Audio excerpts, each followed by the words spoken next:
አሁን የምነግራችሁን እያንዳንዱን ሰከንድ በገዛ ሕይወታችሁ መነጽር ቆም ብላችሁ ፈትሹት። ማታ ወደ መኝታችሁ ስትሄዱ ሰውነታችሁ በከፍተኛ ድካም ዝሎ እያለ ነገር ግን አይምሯችሁ ስለ ትላንትናው ስህተት፣ ስለ ነገው ስጋት፣ ስለ ገንዘብ እጥረት ወይም ስለ ሰዎች ክፉ ንግግር ልክ እንደ ማዕበል ሲተራመስና እንቅልፍ ነስቶ ሲያሰቃያችሁ ምን ያህል ተረብሻችኋል? ጠዋት ከእንቅልፋችሁ ስትነሱ እንኳ ያለምንም ምክንያት የድካም የጭንቀትና የባዶነት ስሜት ወርሷችሁ ስልካችሁን አንስታችሁ ሶሻል ሚዲያ ላይ ስክሮል ስታደርጉ መዋል ምን ያህል የዕለት ተዕለት ሕይወታችሁን አበላሽቶታል? እውነታውን ፊት ለፊት እንጋፈጠው። በአንድ ጊዜ 100 ቦታ የሚበተን ትኩረት ማድረግ የማይችልና በሐሳብ የተበከለ አይምሮ ይዛችሁ በሕይወታችሁ ላይ ስኬትን፣ ሰላምንና ሀብትን ለማምጣት መሞከር ልክ አየር መንገድ ሄዶ መርከብ እንደመጠበቅ ያህል ከንቱ ድካም ነው። ይህ የአይምሮ መበጥበጥና ትኩረት ማጣት የአጋጣሚ ነገር አይደለም። በማሳቹሴት የቴክኖሎጂ ኢንስቲትዩት የማህበራዊ ኮግኒቲቭ ኒውሮሳይንስ ላቦራቶሪዎች ውስጥ በተደረጉ ጥልቅ የአይምሮ ስካኒንግ ምርምሮች የተረጋገጠ አንድ ፍጹም አስደንጋጭ እውነት አለ። አንድ ሰው በአንድ ጊዜ ብዙ መረጃዎችን አይምሮ ውስጥ ሲያከማችና የዲጂታል ጫጫታዎችን ሲቀበል በአንጎል ውስጥ ያለው የሐሳብ ማጣሪያ ክፍል ወይም ታላመስ ስራውን ያቆማል። ይህ ሲሆን አይምሮአችሁ በአካላዊ ደረጃ ቆሻሻንና መርዛማ ዕቅዶችን የማስወገድ አቅሙን ያጣል። አብዛኛው ሰው ይህንን የውስጥ ጫጫታ መቋቋም ስለማይችል አይምሮውን በሱስ፣ በፊልም ወይም በከንቱ ወሬዎች ለመጠገን ይሞክራል። በዚህም የህልውና ዋጋውን ወደ ዜሮ ያወርዳል። ዛሬ በዚህ ቪዲዮ ውስጥ የአይምሮአችሁን ቆሻሻ ሙሉ በሙሉ አጽድታችሁ ልክ እንደ አልማዝ የጠራ ትኩረት፣ የማይናወጥ የአቋም ሰላምና ፍጹም የሆነ የስነ ልቦና የበላይነት የምትይዙባቸውን 5 ወሳኝ የባህሪ ሳይንስ ህግጋትን በዝርዝር አስደምጣችኋለሁ። ይህንን ቪዲዮ አቋርጣችሁ ከወጣችሁ ሕይወታችሁን ሙሉ በጭንቀት የምትገረፉ፣ በትኩረት ማጣት የምትቀጡና ሁልጊዜም በሐሳባችሁ እስረኛ ሆናችሁ የምትኖሩ ምስኪን ሆናችሁ ትቀራላችሁ። አይምሮን የማጽዳት ጥበብ የመጀመሪያውና ጥልቁ ህግ አይምሮአችሁ ውስጥ ያለውን የዶፓሚን መርገብገብና የዲጂታል ጫጫታ አቅርቦት ሙሉ በሙሉ ቆርጦ ማውጣት ነው። እውነታውን ፊት ለፊት እንጋፈጠው። አብዛኞቻችሁ ጠዋት ካልጋችሁ ከመነሳታችሁ በፊት አይኖቻችሁ ሙሉ በሙሉ ሳይከፈቱ ስልካችሁን የመፈተሽ፣ የሰዎችን መልእክት የመጠበቅና ቲክቶክ ወይም ፌስቡክ ላይ አጫጭር ቪዲዮዎችን የማየት አደገኛ የስነ ልቦና ድክመት ታሳያላችሁ። ይህንን የምታደርጉት አይምሮአችሁ ከእውነታው ህይወት ለማምለጥና ያለምንም ጥረት ፈጣን እርካታ ለማግኘት ስለፈለገ ብቻ ነው። ይህ በባህሪ ኒውሮሳይንስ ውስጥ ዶፓሚን ሃይጃኪንግ ወይም የንቃተ ህሊና መታገት ይባላል። የሰው ልጅ አይምሮ በተፈጥሮ የተገነባው መረጃዎችን አጣርቶ በተረጋጋ ሁኔታ ለመስራት ነው። እናንተ ግን በየደቂቃው አዳዲስ ምስሎችንና መረጃዎችን በአንጎላችሁ ውስጥ ስታስገቡ የገዛ አይምሮአችሁ ራሱን የማጽዳትና የማሰብ አቅሙን በ90% ያጣል። ስለዚህ ከዛሬ ጀምሮ ጠዋት በተነሳችሁ በመጀመሪያው 1 ሰዓትና ማታ ከመተኛታችሁ በፊት ባለው 1 ሰዓት ስልካችሁን ሙሉ በሙሉ ከክፍላችሁ አውጡት። አይምሮአችሁ ያለምንም ስልክ፣ ያለምንም መረጃ በዝምታ ውስጥ እንዲቀመጥ አስገድዱት። ይህ የአቅርቦት መቋረጥ በአንጎላችሁ ውስጥ ያሉትን ተቀባይ ነርቮች መልሰው ንጹህና ኃይለኛ እንዲሆኑ ያደርጋቸዋል። አይምሮን መግታት የቻለ ሰው ሕይወቱን ሙሉ መቆጣጠር ይችላል። አይምሮን የማጽዳት ሁለተኛው ወሳኝ ህግ የስልታዊ ሐሳብ ማውረጃ ሳይንስን በተግባር ማሳየት ነው።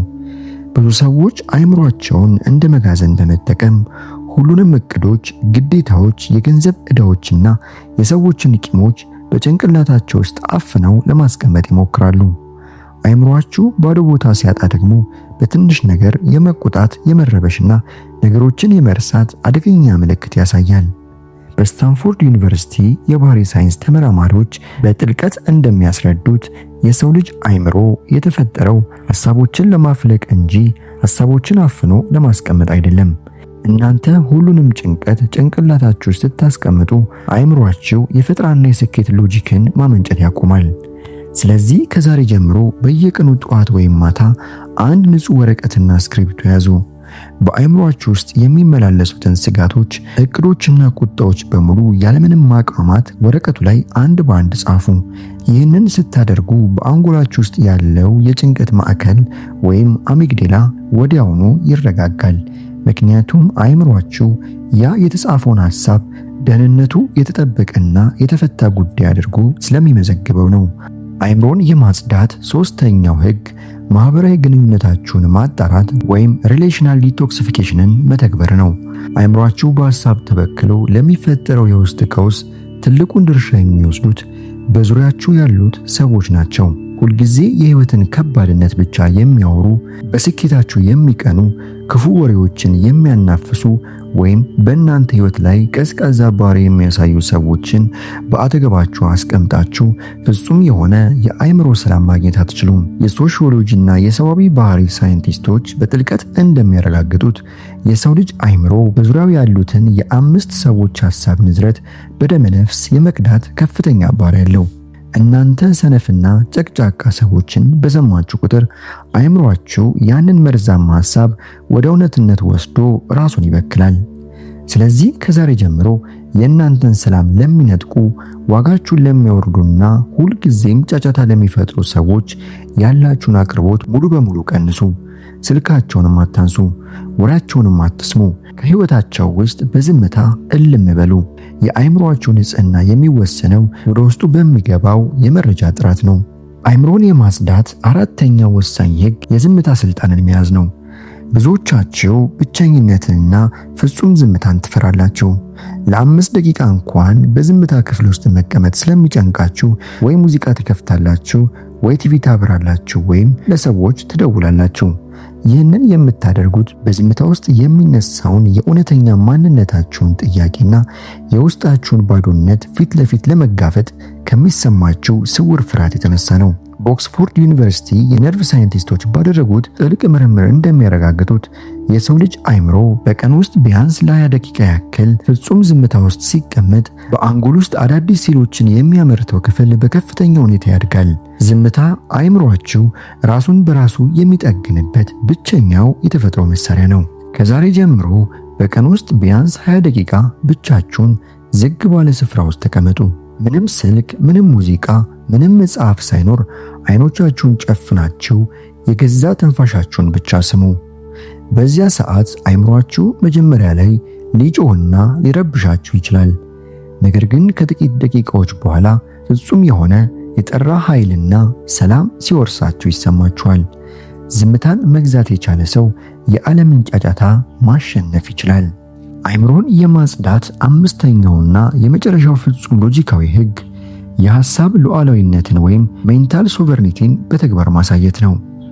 አብዛኞቻችሁ የምትሳሳቱት ትልቁ ነገር አእምሮአችሁ ውስጥ የሚመጣውን እያንዳንዱን ሐሳብ እንደ እውነት አድርጋችሁ መቀበላችሁ ነው።